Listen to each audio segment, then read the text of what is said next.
Hi hello നമസ്കാരം welcome to the career FM of smart hub.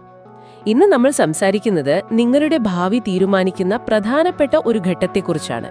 അതായത് കേരളത്തിലെ +1 admission. അതെ, പ്രത്യേകിച്ച് ഈ HS CAP അഥവാ സിംഗിൾ വിൻഡോ സിസ്റ്റം വഴി എങ്ങനെ എളുപ്പത്തിൽ അഡ്മിഷൻ നേടാം എന്നതിനെക്കുറിച്ചുള്ള വിവരങ്ങൾ. സയൻസ്, കോമേഴ്സ്, ഹ്യൂമാനിറ്റീസ് എന്നിവയിൽ ഏതാണ് നിങ്ങൾക്ക് താല്പര്യമുള്ളതെന്ന് ആദ്യം തന്നെ ഉറപ്പിക്കണം. പിന്നെ അപേക്ഷിക്കുന്നതിന് മുൻപ് സ്കൂൾ കോഡും കോഴ്സ് കോഡും കൃത്യമായി അറിഞ്ഞിരിക്കണം.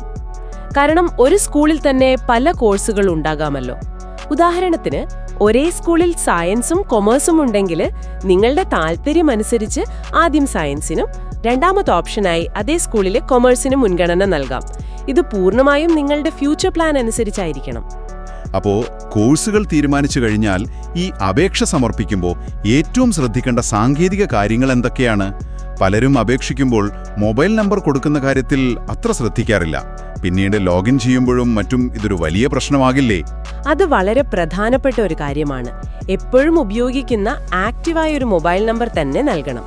കാരണം ഈ OTP, അലോട്ട്മെന്റ് വിവരങ്ങൾ, ലോഗിൻ ഡീറ്റെയിൽസ് ഒക്കെ വരുന്നത് ഈ നമ്പറിലേക്കാണ്. അതായത് അക്ഷയ കേന്ദ്രത്തിലെ ആളുടെ നമ്പർ കൊടുത്താൽ പണി പാളുമെന്ന് ചുരുക്കം. അതെ, പിന്നീട് വിവരങ്ങളൊന്നും അറിയാൻ പറ്റില്ല. അതുകൊണ്ട് സ്വന്തം നമ്പർ തന്നെ കൊടുക്കുക. അപേക്ഷ സമർപ്പിച്ച ശേഷം ആപ്ലിക്കേഷൻ നമ്പർ, പാസ്വേഡ്, രജിസ്റ്റർ ചെയ്ത മൊബൈൽ നമ്പർ എന്നിവ വളരെ സുരക്ഷിതമായി എവിടെയെങ്കിലും കുറിച്ചുവെക്കണം. പിന്നീട് അലോട്ട്മെന്റ് പരിശോധിക്കാനും ഓപ്ഷൻ മാറ്റാനുമൊക്കെ ഇവ നിർബന്ധമാണ്. ഒരു വിദ്യാർത്ഥിക്ക് ഒരു ജില്ലയിൽ ഒരപേക്ഷ മാത്രമേ നൽകാൻ കഴിയൂ എന്ന് ഇത് ശരിയാണോ?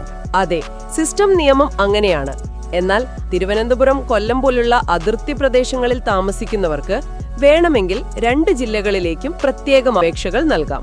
ഓ, അപ്പോൾ അവർക്ക് 2 ആപ്ലിക്കേഷൻ നമ്പർ ഉണ്ടാകുമോ? തീർച്ചയായും. ഇതിന് പ്രത്യേക അപേക്ഷാ നമ്പറും പാസ്വേഡുമായിരിക്കും ലഭിക്കുക. രണ്ടും കൂട്ടിക്കുഴയ്ക്കാൻ പാടില്ല. വളരെ നല്ലൊരു വിവരമാണിത്. ഇനി ഇതൊക്കെ ചെയ്യാൻ അക്ഷയ കേന്ദ്രങ്ങളിൽ പോയി തിരക്കിൽ നിൽക്കുന്നതിന് പകരം ആ സ്കൂളുകളിൽ നിന്ന് തന്നെ ഇതിനുള്ള സഹായം വിദ്യാർത്ഥികൾക്ക് നേരിട്ട് ലഭിക്കുമോ?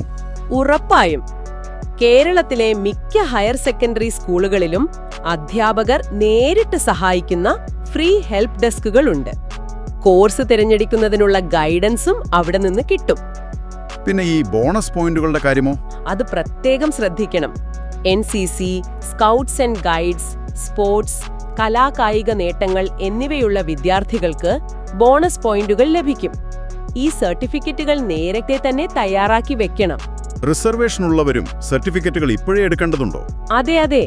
സംവരണമുള്ളവർ, അതായത് SC, ST, OEC, OBC തുടങ്ങിയ വിഭാഗങ്ങൾ വരുമാന സർട്ടിഫിക്കറ്റും കമ്മ്യൂണിറ്റി സർട്ടിഫിക്കറ്റും നിർബന്ധമായും മുൻകൂട്ടി എടുത്തു വെക്കേണ്ടതാണ്.